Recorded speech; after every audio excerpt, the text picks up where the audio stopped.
اللہ تبارک و تعالی نے ان ارکان کو، ان بنیادی چیزوں کو دو حصوں میں تقسیم فرمایا۔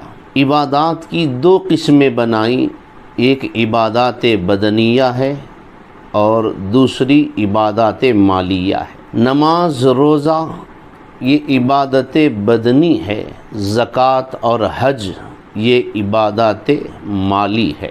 نماز، روزے اور زکوٰۃ کے درمیان فرق صرف اتنا ہے، حالانکہ یہ مذہب اسلام کے اہم فرائض ہیں، لیکن ان عبادات کے درمیان فرق یہ ہے کہ نماز، روزہ ہر مومن و مسلمان پر، چاہے وہ مرد ہو یا عورت، چاہے وہ جوان ہو یا بوڑھا، چاہے وہ عالم ہو یا جاہل، امیر ہو یا غریب، سب پر فرض ہے، الا یہ کہ کوئی بیمار ہو یا مسافر ہو۔ لیکن زکوٰۃ کی یہ عبادات مالیہ ہر مسلمان پر فرض نہیں ہے، بلکہ مذہب اسلام نے صرف ان لوگوں پر ان عبادات کی فرضیت کو عائد فرمایا جو اس کے اہل ہیں، جو اس کی استعداد رکھتے ہیں، جو اس کی صلاحیت اور استطاعت اپنے اندر رکھتے ہیں۔ شریعت کے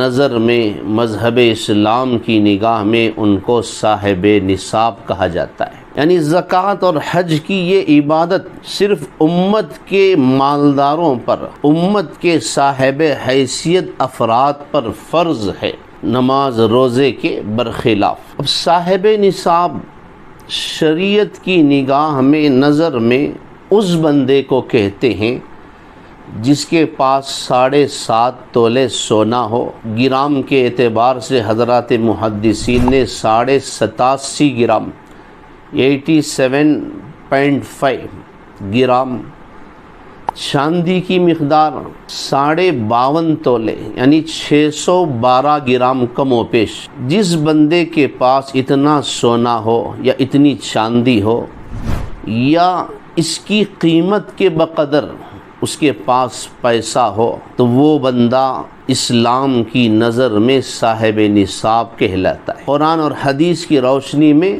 اسے صاحب نصاب کہتے ہیں جس کے پاس اتنی مقدار کی مالیت ہو۔ پھر اس کے بعد مذہب اسلام نے اس کے علاوہ کچھ پابندیاں، کچھ احکامات اس کے متعلق ذکر فرمائے۔ اب بندے کے پاس جب اتنا مال آ جاتا ہے تو کیا فوراً اس کے اوپر زکوٰۃ فرض ہوگی؟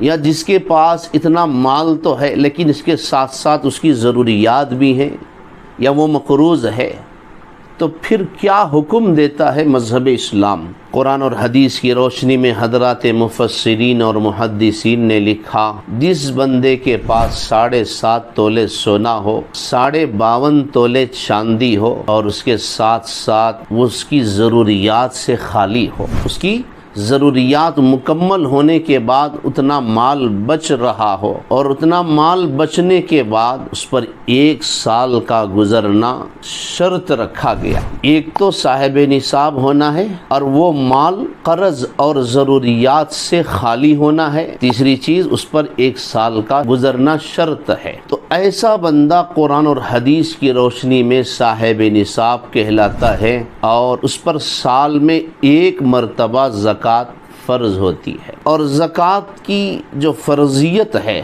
اس کی مقدار بھی شریعت نے متعین اور مقرر فرمائی کہ بندہ کتنی زکوٰۃ دے، کیا پورے مال کو اللہ کے راستے میں وہ خرچ کرے؟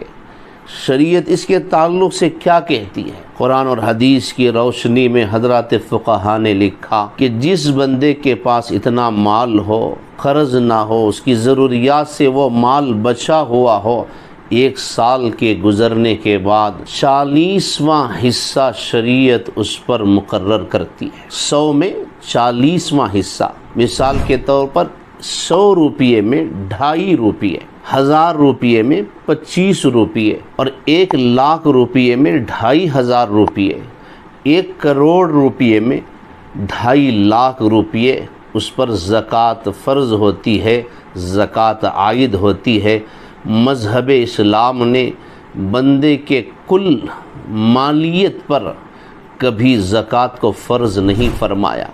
قرآن کہتا ہے لا یکلف اللہ نفسا الا وسعها، اللہ تعالیٰ کسی بندے پر اس کی طاقت، اس کی صلاحیت، اس کی استعداد سے زیادہ اس پر بوجھ نہیں ڈالتے، اسے تکلیف نہیں دیتا اسلام۔ اب زکوٰۃ